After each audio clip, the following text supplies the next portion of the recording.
এখন হলো পরমাণু এবং কি অণু।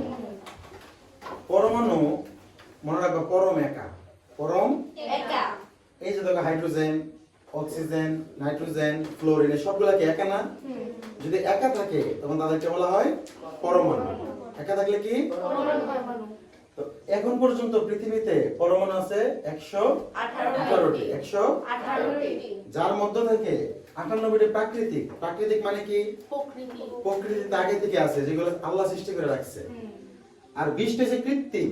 কৃত্রিম মানে যেগুলো মানুষে তৈরি করেছে। বুঝা গেছে? তাহলে পরমাণু মানে কি? পরম একা। কতটা পরমাণু আছে? 118টা। যার মধ্যে 98টা প্রাকৃতিক, বাকি 20টা মানুষে তৈরি করছে। আরেকটা জিনিস মনে রাখবা, এই যে পরমাণু প্রকাশ করছো না এইচ দিয়া, হাইড্রোজেনের কিটা প্রকাশ করছো? অক্সিজেন রে ও। এইগুলো বলা হয় প্রতীক। এগুলো বলা হয় কি? প্রতীক। প্রতীক। ওকে। আসো অণু। একা থাকলে পরমাণু আর একা না থাকলে অণু। যেমন এখানে কটা অক্সিজেন? দুইটা। এখানে কটা হাইড্রোজেন? দুইটা। এটা কি একলা? না। একলা না থাকলে অণু। আবার এখানে দেখো সোডিয়াম আছে, ক্লোরিন আছে। হলো সোডিয়াম ক্লোরাইড। এটা কি একা? এটা কি অণু। এখানে আছে কার্বন, এখানে কি আছে? অক্সিজেন। এটা কি একা? এটাও কি অণু। কিন্তু অণুর মধ্যে আবার দুই ধরনের অণু আছে। দেখো এই অণুটার বাংলায় তুমি কি অক্সিজেন ছাড়া কিছু পাইবা? না। তাহলে এটা হচ্ছে কোন অণু? মৌলিক অণু। কোন অণু? মৌলিক অণু।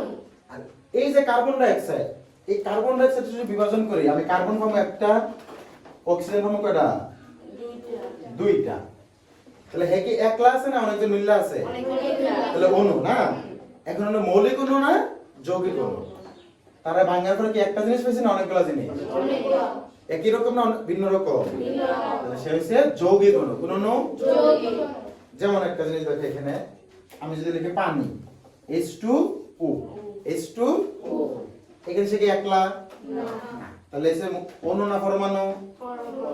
না না অণু। অণু। পরমাণু মানে হচ্ছে পরম একা। পরম একা। সে কি একা? তাহলে সে হলো কি অণু। সে কি অণু। এখন হলো সে কি মৌলিক অণু না যৌগিক অণু? আর সেটা কি মৌলিক পদার্থ না যৌগিক পদার্থ? যৌগিক পদার্থ। যৌগিক। কারণ এর বাংলায় তুমি ভিন্ন জিনিস পাবে। যেমন হাইড্রোজেন পাইবা কি পাইবা? অক্সিজেন। তাহলে হলো কোন অণু? যৌগিক অণু। যৌগিক অণু। আর এই যে সংকেতগুলো দেখছো নি, যৌগিক পদার্থে এই অণুকে যেটা দ্বারা প্রকাশ করা হয় তাকে বলা হয় সংকেত। কি বলা হয়? সংকেত। তাহলে অণুকে প্রকাশ করলে হয় সংকেত, আর পরমাণুকে প্রকাশ করলে হয় প্রতীক। অণুকে প্রকাশ করলে হয় সংকেত, পরমাণুকে প্রকাশ করলে কি হয়? প্রতীক। পরমাণুকে প্রকাশ করলে প্রতীক, অণুকে প্রকাশ করলে সংকেত। সংকেত।